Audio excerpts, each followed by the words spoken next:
এসেছি মণ্ডপের সামনে। আর প্রথমেই এই সুন্দর গণেশ ঠাকুরের প্রতিমার উপর চোখ পড়ল। সিকিউরিটির হুইসেলে জীবনটা অতিষ্ঠ, দুদণ্ড দাঁড়িয়ে দুটো ফটো তুলতে দিল না।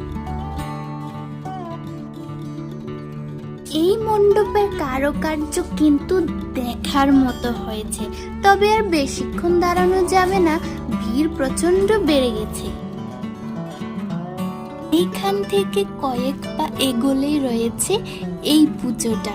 এটাও ভীষণ সুন্দর পুজো হয়েছে। এই দেখুন, আমাদের গণেশ ঠাকুর হলুদ কাঠামোয় হলুদ ধুতি পরে বিরাজ করছেন। কি সুন্দর লাগছে গণেশ ঠাকুরকে।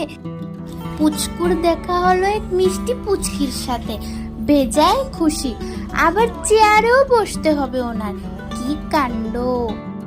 ঢাক বাজছিল বলে এখানে একটু বসলাম।